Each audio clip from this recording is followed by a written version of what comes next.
नमस्कार। आपका अखबार के YouTube चैनल पर आपका स्वागत है। मैं हूं प्रदीप सिंह।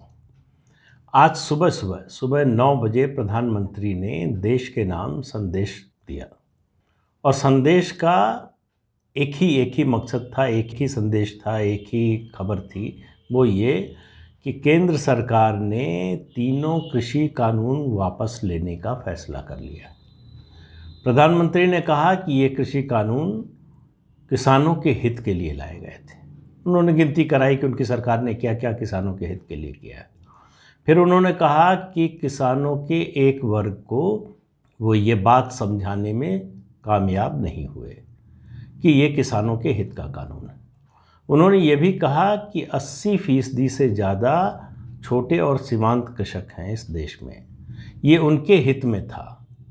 और प्रधानमंत्री ने ये भी कहा, माफ़ी मांगते हुए कहा कि वो बाकी लोगों को, जो लोग आंदोलन कर रहे थे, उनको अपनी बात समझा नहीं पाए, इसलिए कृषि कानूनों को वापस ले रहे हैं।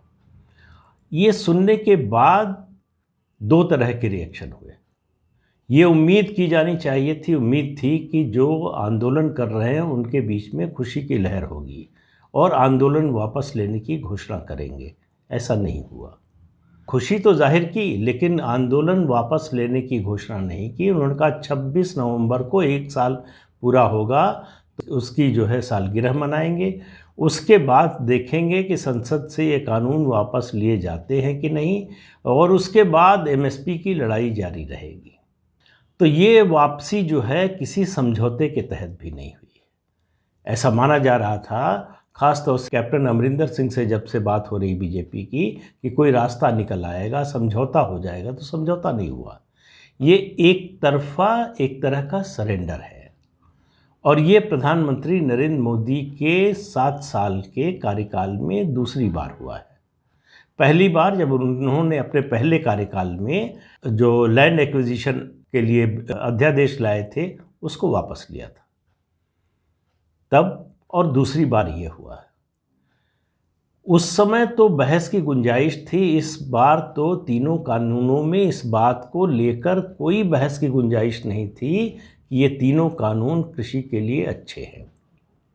तो अब इसका असर क्या होगा?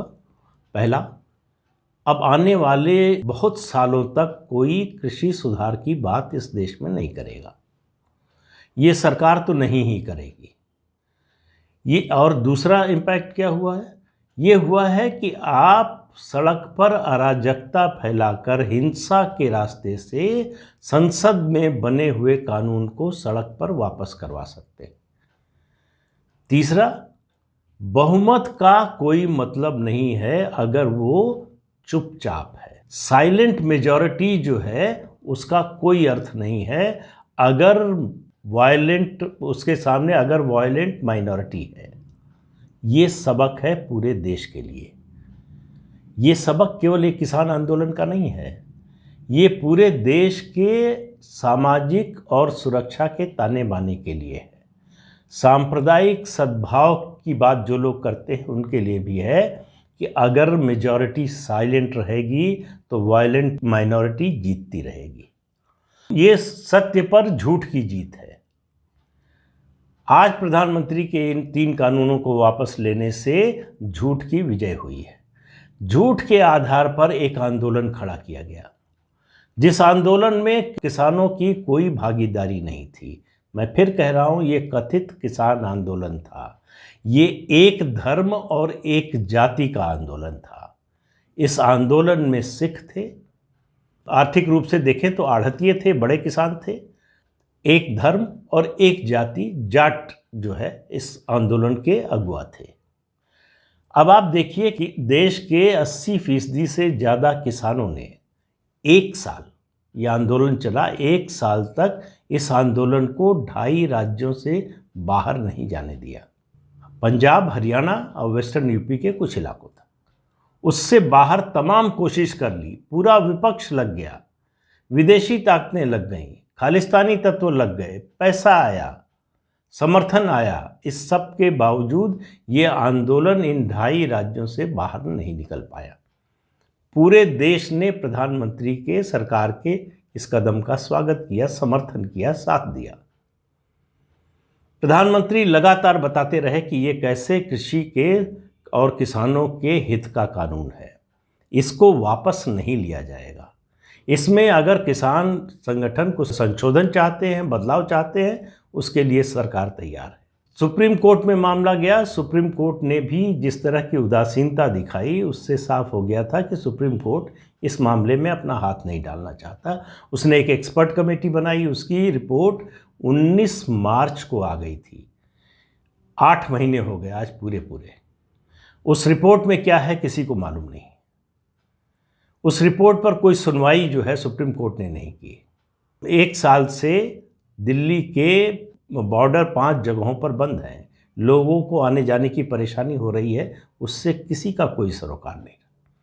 सरकार ने एक अच्छा काम किया कि इन तत्वों के अराजक हिंसक कार्रवाइयों के जवाब में बल का प्रयोग नहीं किया।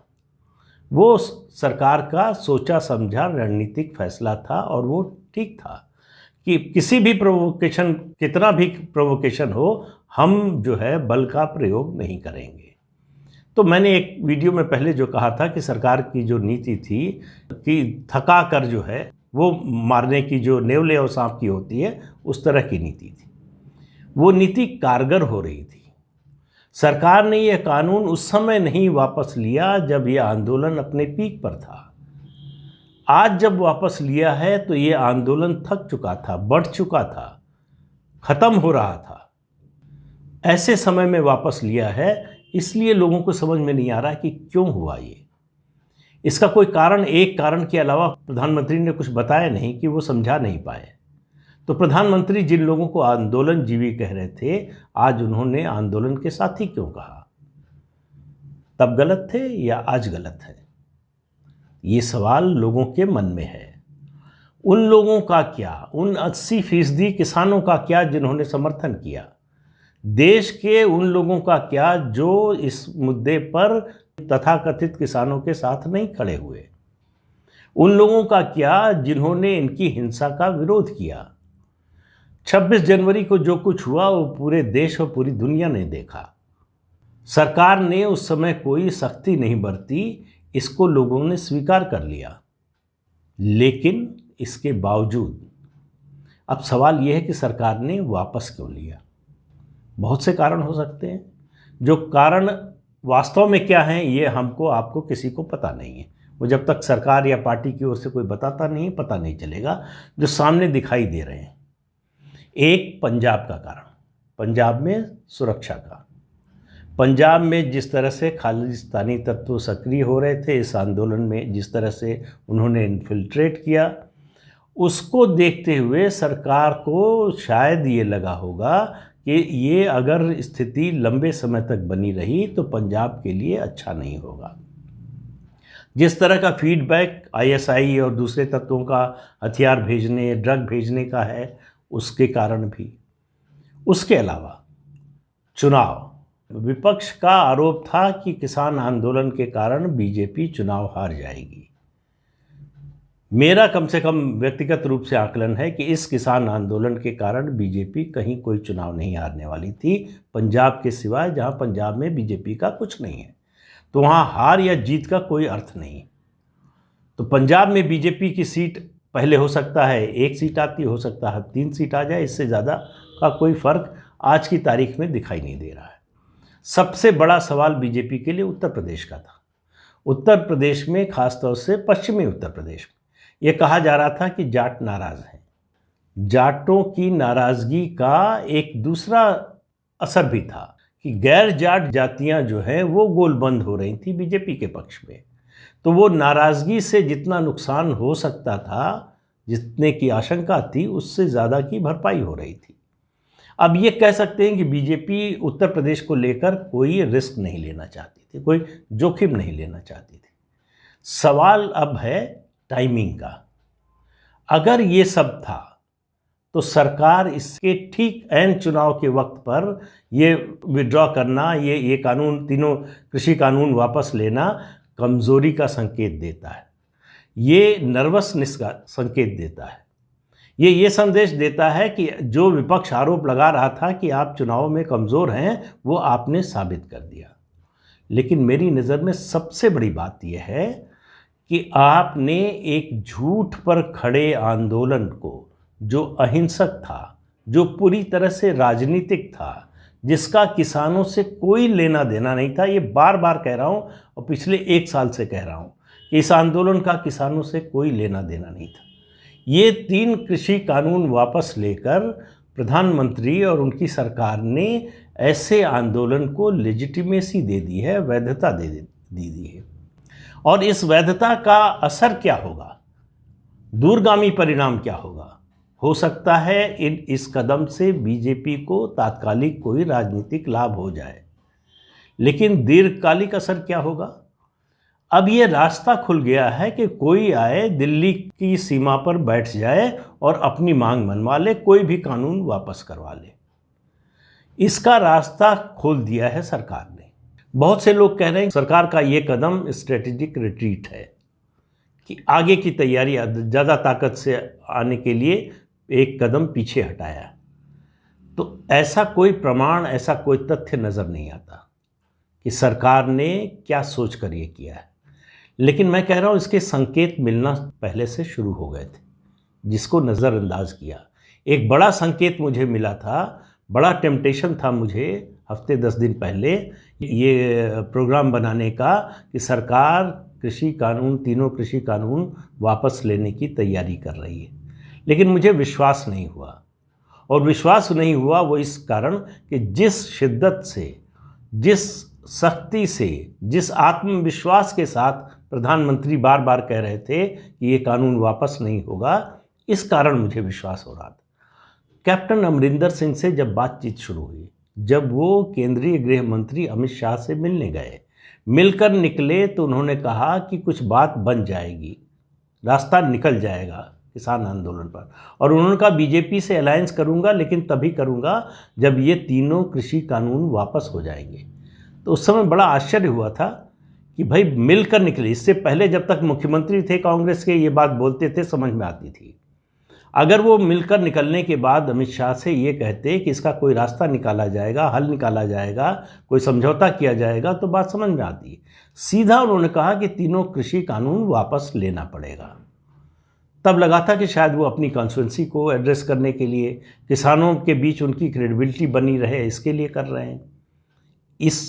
इन तर्कों के आधार पर मैंने उसको रिजेक्ट कर दिया। लेकिन दूसरा और मजबूत कारण था। आप सब लोगों को याद होगा कि अभी कुछ ही दिन पहले दिल्ली में भारतीय जनता पार्टी की राष्ट्रीय कार्यकारिणी की बैठक हुई। राष्ट्रीय कार्यकारिणी की बैठक में कृषि पर एक प्रस्ताव पास हुआ। कृषि पर उस प्रस्ताव में प्रधानमंत्री की और उनकी सरकार की उपलब्धियों का जिक्र हुआ कि पिछले 7 साल में किसानों की भलाई के लिए, कृषि क्षेत्र के विकास के लिए सरकार ने कौन कौन से बड़े कदम उठाए हैं, क्या क्या किया है। उस पूरे प्रस्ताव में कहीं भी एक वाक्य का भी जिक्र इन 3 कृषि कानूनों का नहीं था, जिसको कृषि के क्षेत्र में सरकार का सबसे क्रांतिकारी कदम सरकार और पार्टी बता रही थी। उसका न होना, उसके बाद मुझे कई लोगों ने कहा कि इसका मतलब कुछ जो है होने वाला है। मैंने कहा नहीं, हो सकता है कि ये गलती से छूट गया हो, लेकिन ऐसा लग नहीं रहा था कि इतनी बड़ी चीज़ गलती से छूट जाएगी। डेलिब्रेट तो है। मुझे लगा था कि कोई रास्ता निकालने के लिए, कोई उस बीच का समझौता करने के लिए, उन 3 कानूनों में कोई संशोधन करने के लिए, बड़ा संशोधन करने के लिए इस तरह का कुछ हो सकता है। लेकिन कानून तीनों वापस हो जाएंगे, ये मैं ईमानदारी से कह रहा हूँ, मुझे कतई विश्वास नहीं था। और मेरे जैसे करोड़ों लोग हैं, मैं मानता हूँ, जिनको ये कतई विश्वास नहीं था कि मोदी सरकार इन 3 कृषि कानूनों को वापस ले लेगी। अब उसने जो वापस लिया है तो उसके पीछे के क्या कारण हैं, ये सरकार जानती है। प्रधानमंत्री नरेंद्र मोदी की अपनी कैपिटल, राजनीतिक पूंजी बहुत ज़्यादा है, लोगों का भरोसा बहुत ज़्यादा है। लोग शायद इसको भी मान लेंगे, पचा लेंगे। लेकिन मेरा मानना है कि इस कदम से प्रधानमंत्री की छवि को धक्का लगा है। उसका कितना राजनीतिक असर होगा, उसका कितना चुनावी असर होगा, ये मुझे नहीं मालूम। लेकिन इससे सबसे ज़्यादा जो धक्का लगा है, सबसे ज़्यादा जो दुख हुआ है, निराशा हुई है, वो उन लोगों को हुई है जो इन 3 कृषि कानूनों का समर्थन कर रहे थे। और इसलिए समर्थन कर रहे थे, इसलिए नहीं कि बीजेपी ने या मोदी की सरकार ने इसको पास किया, इसलिए कि ये तीनों कानून दूरगामी दृष्टि से भी भारतीय कृषि के लिए फायदे के थे। भारतीय कृषि में अगर निवेश ले आना है, अगर उसको बेहतर टेक्नोलॉजी उपलब्ध करानी है, अगर उसमें मार्केटिंग की संभावनाएं बढ़ानी है, अगर उसमें कोल्ड चेन बनानी है, ये सब करना, अगर किसान को स्वतंत्रता देनी है, मंडी के बंधन से उसको मुक्त करना है, अगर ये सब करना है तो उसके लिए इन 3 कृषि कानूनों का बहुत बड़ा उपयोग था, बहुत बड़ी ज़रूरत थी। इसके बावजूद आखिर मतलब मेरे मन में जो सवाल उठता है कि प्रधानमंत्री ने जो 80%, उन्हीं के शब्दों में 80% किसानों के हक में जो कानून था उसको क्यों वापस ले लिया 20% या 15% जो भी हो उनकी मांग पर? आखिर क्यों?